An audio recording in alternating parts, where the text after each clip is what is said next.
Ahora, por otro lado, Estación 11. Estación 11 es una serie que se estrenó en HBO Max hace no tan poquito, creo que ya tiene sus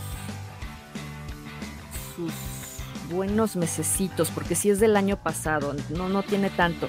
Y me sorprendió muchísimo ver a Gael García Bernal en un personaje todavía no tan con tanto tiempo en pantalla, digamos, aunque sí es un personaje muy relevante y que va resultando ser como un hilo conductor para los personajes jóvenes principales, que son a quienes vamos siguiendo a lo largo de los episodios de la historia. Está muy bien contada, es postapocalíptica y tomó una cierta relevancia después de que se estrenó No mires arriba, porque es similar en el sentido de que es apocalíptica, no tanto en el sentido de que en Estación 11 no vemos a un asteroide venir a chocar y destruir a toda la humanidad. Estamos más bien ante la situación muy cercana, todavía muy fresquecita para la mayoría de nosotros, en que existe una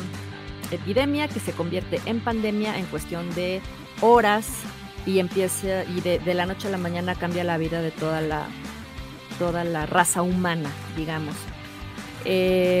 Uno de los personajes, como les decía, principales en cuanto a presencia es interpretado por Gael García Bernal. Él interpreta a un actor muy famoso que en el primer episodio conocemos actuando en una clásica obra de Shakespeare, y ahí voy a hacer un pequeño paréntesis para comentarles por qué es que me ha encantado y apasionado, además de su excelente manufactura, porque por supuesto siendo una producción para HBO, pues eso casi siempre es una garantía de calidad, pero me ha encantado, me ha apasionado porque continuamente están haciendo referencias a las obras de Shakespeare. Entonces, en el episodio 1 abrimos con esta escena del Rey Lear, en el que Lear está dando uno de sus principales monólogos, y trágicamente vemos cómo el actor empieza a tener un ataque cardíaco y solamente hay una persona en el público que se da cuenta de que lo que le está ocurriendo a este personaje no es parte de una actuación. Él no sabe ni siquiera muy bien cómo es que llega a darse cuenta, pero todos están muy sorprendidos. Y este espectador en esta sala de teatro empieza a tener una relación muy cercana con una de las niñas actrices que estaban presentes durante esta representación, porque es una niña que se encuentra completamente sola. Está ocurriendo todo este movimiento en el que vemos que llegan los servicios de auxilio para llevarse al actor, tienen que suspender la función, en fin. Y este personaje llamado Jeevan, interpretado por el actor Himesh Patel, se encuentra con Kirsten, que es para este primer episodio una niña interpretada por Matilda Lawler, y más adelante vamos a conocer en la historia, porque vamos a ver unas idas y venidas en el futuro y en el pasado que resultan muy enriquecedoras y muy interesantes en cuanto a la forma de narrarnos una historia. La verdad es que la música, la forma de narrarlo, la fotografía, los mismos textos y la manera de abordarlos de toda la historia llegan a ser poéticos, llegan a remitirnos mucho a una desolación que estamos viendo padecer a esta desconexión de la mayoría de los personajes, pero es muy cercana porque es muy íntima y es muy poética, es muy hermosa la música, toda la construcción que tiene esta serie es muy conmovedora. En fin, tiene muchísimo contenido. Como les decía, ellos empiezan a relacionarse sin saber lo que les depara. Estamos viendo, digamos que el día 1 en el que se dispara esta epidemia o esta pandemia. Y por esta situación que ellos desconocen, que es que la gente está cayendo enferma prácticamente de inmediato, Jivan se ofrece a llevar a Kirsten a su casa dentro de Chicago, y cuando llegan a casa de Kirsten no hay nadie y él no sabe muy bien qué hacer, si seguir haciéndose responsable, porque la persona que se encargaba de cuidar a Kirsten pues no está, desapareció, igual que la persona que acompañaba a Jivan a la función. Y él recibe la llamada de su hermana, quien es una doctora, es médico en un hospital, y le da la fatal noticia de lo que está sucediendo y le pide que por favor vaya a refugiarse con uno de sus hermanos, y asume que ya está contagiada, que no van a volver a verse. Él no puede creerlo, él tiene que tomar muchas decisiones morales y éticas de hacerse cargo de esta niña, de ver a quién va a buscar, cómo lo va a hacer. Y vamos viendo cómo se van tejiendo las historias. Ya para el segundo episodio ustedes van a ver el futuro, ¿no? Y vamos a ir viendo diferentes escenarios y cómo cada uno de los eventos del pasado fueron marcando y fueron formando a los personajes que vamos conociendo hacia el futuro. Aparte de los actores que ya les mencioné en el reparto de Estación 11 o Station 11, si la quieren buscar en inglés, en HBO Max, también están algunos otros, quizá no tan conocidos, pero la verdad extraordinarios, nos hacen sentir como si los conociéramos por estas interpretaciones tan íntimas y tan extraordinarias. David Wilmot, Navan Rizwan, Caitlin Fitzgerald, Lori Petty, Matilda Lawler, en fin. Y la dirección de los 2 primeros episodios es de Hiro Murai, quien es un director que hizo episodios para Atlanta, una serie que también esta es en un tono un poco diferente, que pueden ver en Prime Video, Amazon Prime Video. Y los demás pues dirigidos por Jeremy Podesta, Helen Shaver, Lucy Cherniak, y algunos de los críticos han considerado un poco como antecesora de esta serie a The Leftovers. Si tuvieron oportunidad de verla allá por el 2014, es otra serie en la que de repente parte de la humanidad, y creo que ya se las había comentado, parte de la raza humana poblando la Tierra en determinado momento, en determinado día de nuestra existencia, desaparece de la faz de la Tierra, y los que se quedan en este estado de no saber exactamente a dónde se fueron, qué pasó, qué pasará y qué misterio habrá.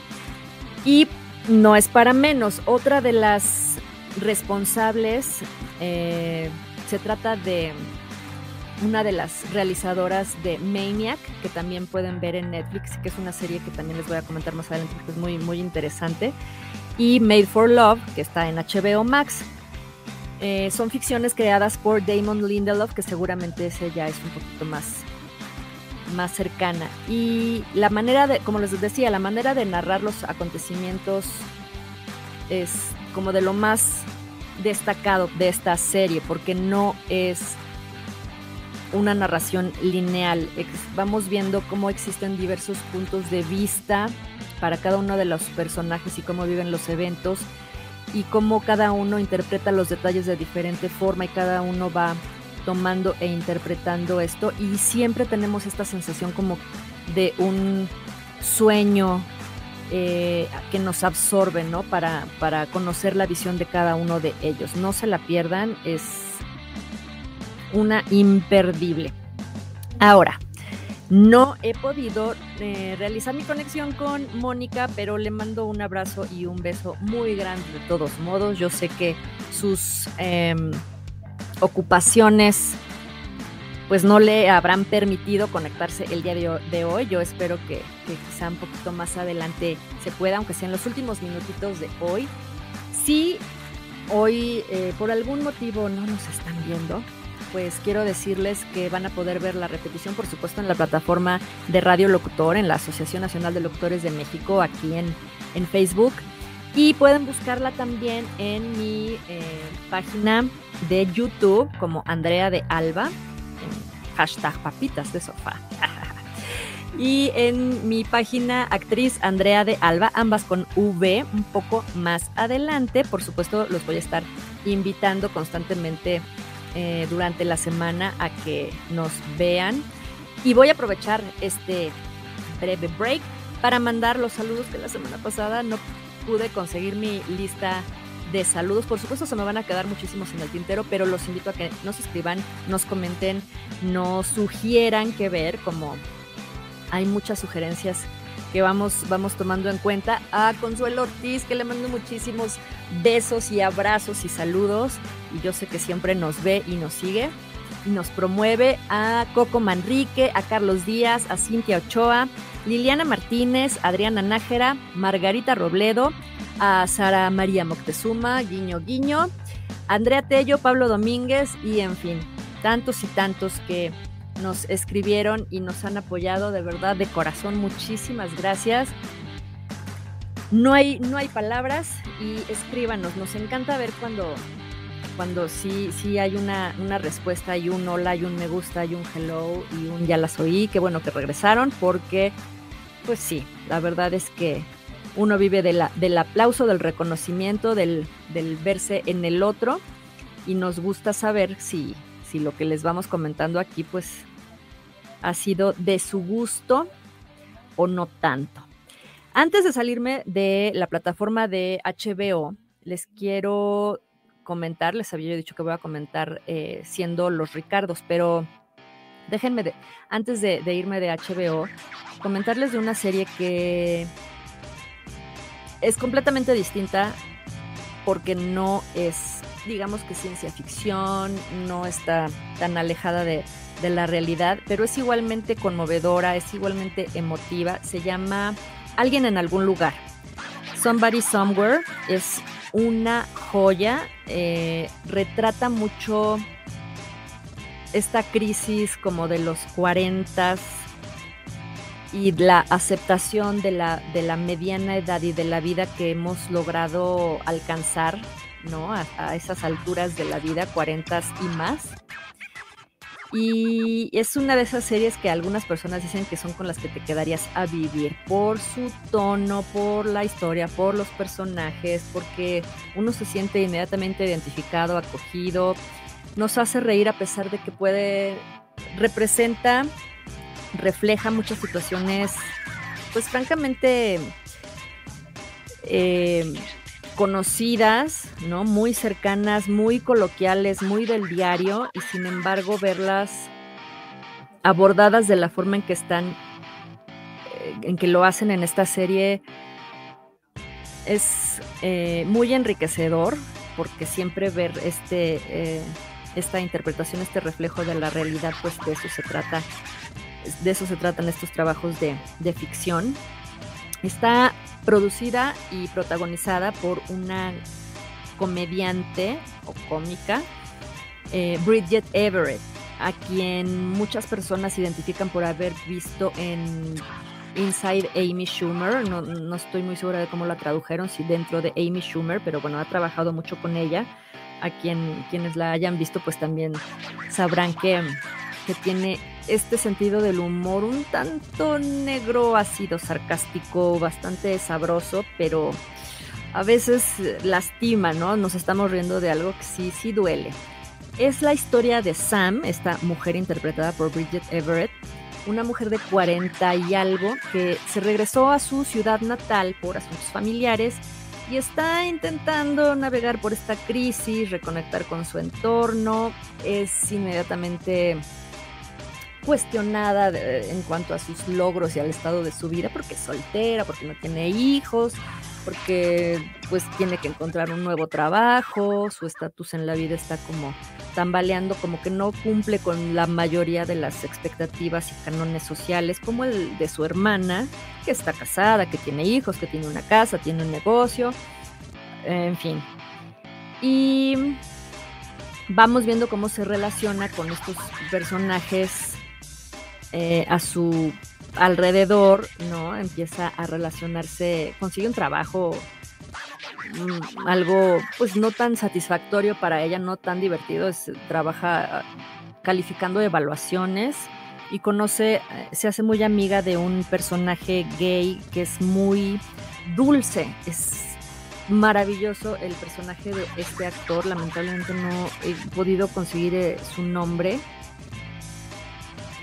pero ya me acordé. Este personaje de su amigo que se llama Joel está interpretado por Jeff Healer. No es una cara conocida, es una personalidad de estas muy particulares que creo que el personaje le cayó como anillo al dedo y empiezan a formar estos lazos. Él empieza a apoyarla muchísimo en esta especie de depresión en la que se va sumiendo. Tiene una madre alcohólica, sus padres ya son grandes, no ha tenido una relación amorosa, emocional, afectiva o sexual en mucho tiempo. Su amigo Joel tiene una pareja estable y tiene un grupo que se reúne cierto día de la semana, un grupo en una especie de iglesia, y está extrañadísima de que la quiera invitar a una iglesia. Y ahí la gente se dedica, la gente de esta pequeña comunidad o pueblo en Estados Unidos se dedica a mostrar sus talentos. Y entonces la obligan, digamos, a mostrar uno de sus talentos, el mayor y el que más debería disfrutar y con el que más incómoda se siente porque no se ha sentido muy apreciada en todos los demás aspectos de su vida, que es cantar. Y tiene una voz maravillosa y tiene una presencia y una capacidad interpretativa maravillosa esta mujer, y entonces a partir de ahí ella empieza como a salir un poquito de este estado depresivo y de este encierro. Es dramedia, le llaman, o sí, drama y comedia. Yo le diría tragicomedia porque sí tiene algunos sucesos algo fuertes. Cada episodio es muy cortito. Yo no entiendo muy bien por qué han querido, bueno, sí lo entiendo, porque comercialmente no funciona tanto como muchas otras grandes producciones. La están estrenando los domingos por ahí de las 11:30 de la noche, después de sus grandes estrenos semanales como The Righteous Gemstones, que también les voy a comentar más adelante en otro programa. Y si no la pueden ver en el horario en que es estrenada, pues vayan siguiendo en HBO Max. Después de cada domingo a la medianoche van a ir viendo estos cortitos episodios de más o menos 40-45 minutos en el que ella va batallando con esta vida actual, que la va puleando de repente frustraciones, va mirando con asombro y un poco de desconcierto y llevadas al cinismo, ya ver los propósitos y sueños de los demás, y todo el tiempo nos cierran cada episodio con un tono positivo, luminoso, cómico, honesto, no forza ningún giro previsible, es muy tierna y nos llega muchísimo al corazón esta serie Somebody Somewhere. La verdad, si quieren conmoverse un rato y verse reflejados si están padeciendo de alguna crisis de los 40 en este sentido, pues ahí están, la verdad. Vale mucho la pena. Ahora, Being the Ricardos. Ajaja. Fíjense que la semana pasada les comentaba que hay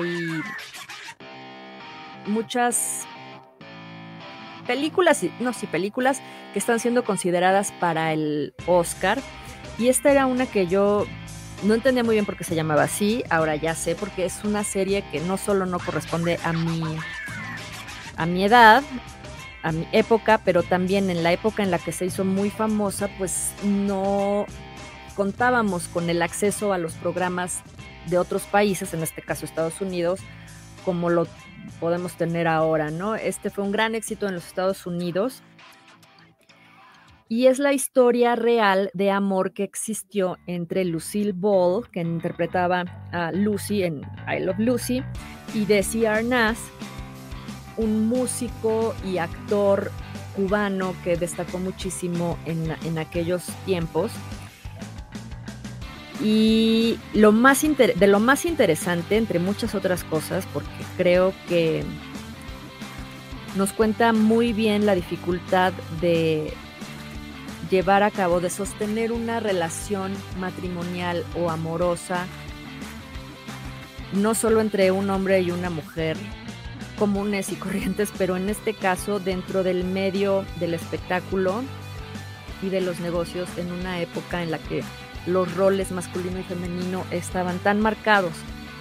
Y cuenta con las actuaciones y la interpretación, la caracterización de estos personajes que realizan Nicole Kidman como Lucille Ball y Javier Bardem como Desi Arnaz, y están maravillosos. La verdad, a Desi, pues físicamente uno no lo ubica tanto, no fue tan, por lo menos si uno no ha visto muchos episodios de I Love Lucy, como creo que será el caso de la mayoría de nuestra audiencia, pero lo pueden buscar. Pero en el caso de Nicole Kidman interpretando a Lucille Ball, en el momento en que le recogen el cabello como la vemos o conocemos a Lucille Ball en la mayoría de las representaciones de Lucy, está extraordinaria. Y una de las cosas que a mí más me llamó la atención y me fascinó es no solamente pues el gesto, el vestuario, físicamente, la voz de principio a fin de toda la película. Estamos escuchando a Lucille Ball interpretada por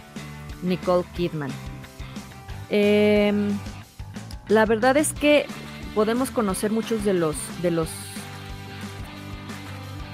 la manera de negociar de esta pareja, y el final es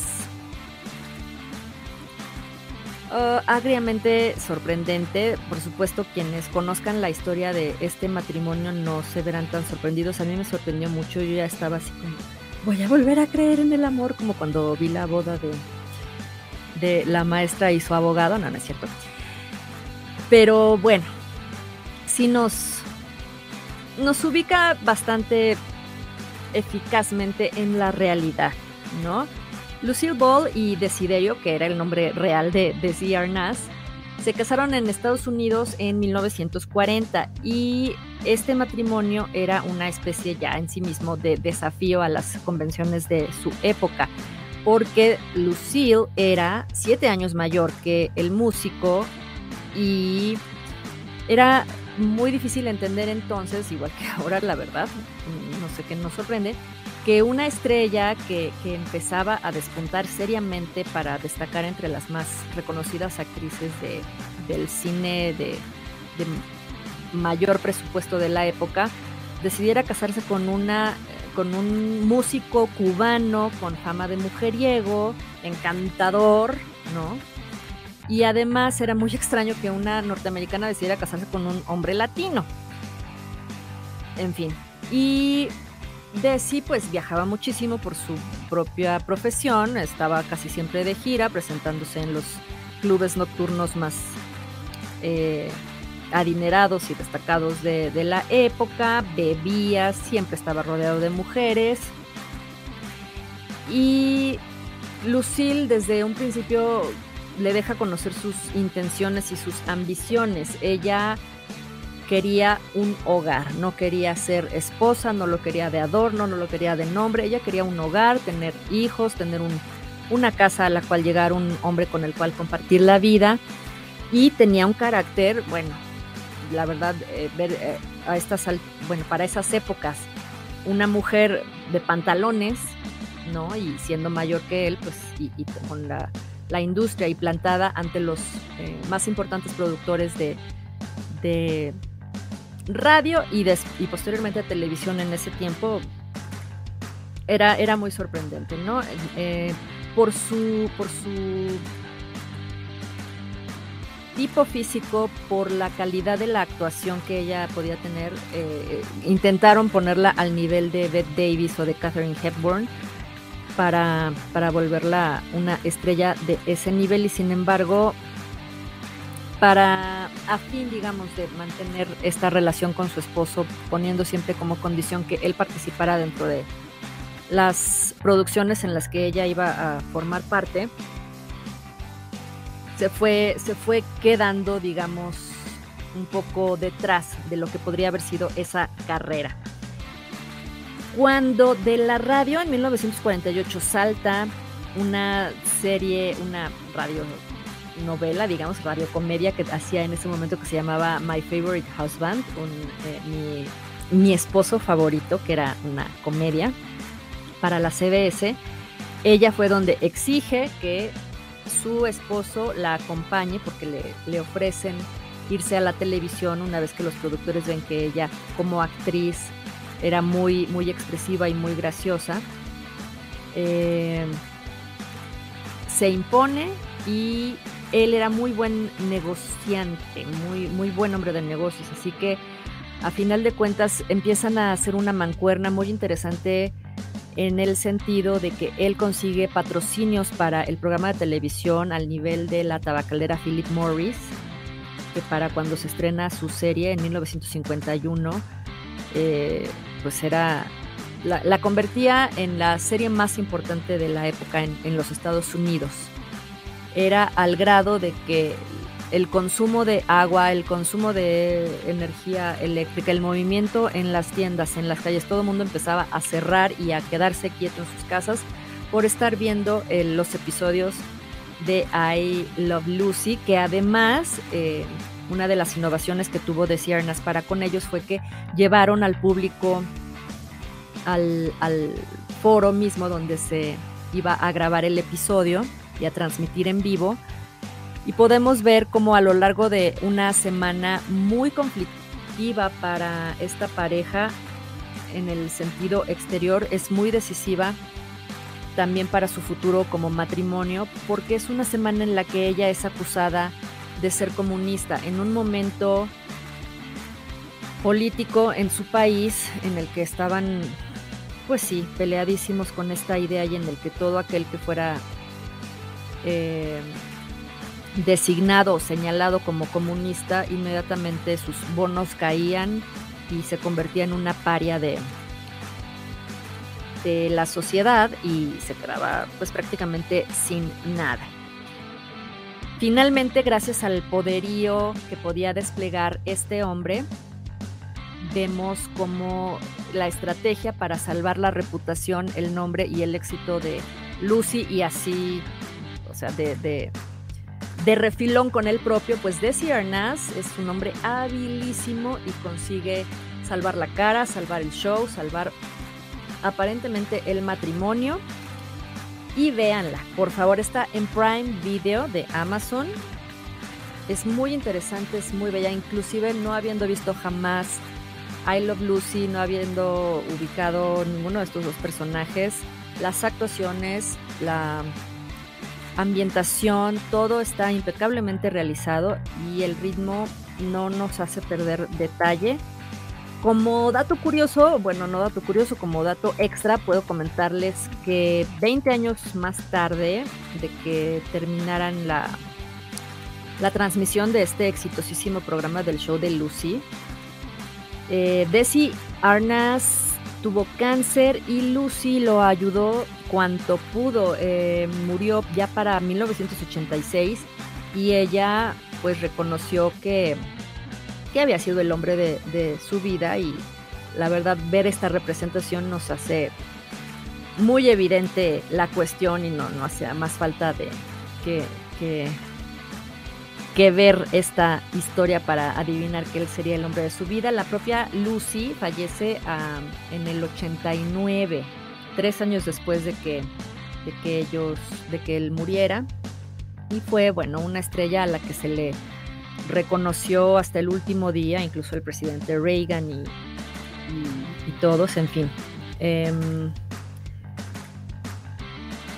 Creo que retrata muy bien una época ya ida y muchos de los convencionalismos que para estos tiempos del siglo XX están siendo superados, ¿no? Como dentro de su grupo de escritores, por ejemplo, existía una escritora mujer y siempre tenía que quedarse un poco al margen y no podía ser quien tuviera la última palabra ni la mejor idea por tratarse de una mujer y además joven. En fin, nos presenta muchas cuestiones muy puntuales que con una pequeña escena, un pequeño diálogo, nos cierra perfectamente bien. Y por último, ya para despedirme, nos queda muy poquito tiempo. Muchísimas gracias por habernos acompañado. Saben que existe un estudio que nos explica por qué vemos una y otra vez nuestras series y películas favoritas. Yo no sé si ustedes se han dado cuenta de que a veces dedicamos el 30% del 70% del tiempo que vemos cosas nuevas, o a veces el 50% a ver cosas que ya vimos. Y la próxima semana les voy a decir por qué. Yo a veces digo, pero es que ¿por qué la quiero volver a ver? Cuando hay tanta cosa nueva. Isabel me está confirmando que le pasó lo mismo. Y es que sí, ya, gracias ciencia, hay un nuevo estudio psicológico que nos va a decir por qué. Tiene mucho que ver con esta sensación de control y familiaridad que, sobre todo en estos tiempos pandémicos, con la cantidad de estrés que nos cargamos y siendo que nuestra memoria es un recurso limitado, como es que el volver a ver algo que ya conocemos y que ya vimos nos está hasta cierto grado, digamos, amigando con las historias y los personajes que vemos en pantalla. Entonces ya no nos sentimos tan solos, ya no nos sentimos desconectados. Nuestro cerebro no necesita tanto espacio de procesamiento porque ya nos la sabemos. Es muy, muy interesante, se los voy a comentar un poquito más a fondo. Y si ustedes quieren que comentemos alguna otra serie, película, estudio, no sé, estrenos que se vengan, no dejen de escribirnos. Recuerden que tanto a las plataformas de la Asociación Nacional de Locutores de México como a las mías, actriz Andrea de Alba o Andrea de Alba en YouTube, nos pueden contactar y con muchísimo gusto les vamos a estar contestando. Vamos a vernos el próximo viernes aquí mismo a la 1 de la tarde con muchísimo gusto. Le mando un beso y un abrazo a Moni, por supuesto, a Laura Álvarez, que sé que no me falla, porque pues, ¿cómo no? Pues, sí. Y la próxima semana les voy a comentar sobre varios de los estrenos que este año ya no se nos queman las habas. A mí, por ejemplo, ya The Batman, o sea, el Batman, para marzo, por favor, pero estamos así que ya, que se acabe febrero, porque... Y bueno, muchos otros. Muchísimas gracias por habernos acompañado. Gracias a Isabel Hernández, gracias a nuestra casa de radio locutora en la Asociación Nacional de Locutores de México por habernos acompañado. Recuerden que el próximo viernes a la 1 los esperamos ya tenerles también sorpresas en cuanto a patrocinios y una nueva forma de comunicarnos con ustedes. Síganos en redes sociales y nos vemos. No se pierdan este fin de semana alguna de las recomendaciones para que puedan decirnos qué les pareció y si están de acuerdo o no. Conviértanse en unas dignas papitas de sofá todo el fin de semana. Mi nombre es Andrea de Alba y nos vemos en el sofá. Hasta el viernes.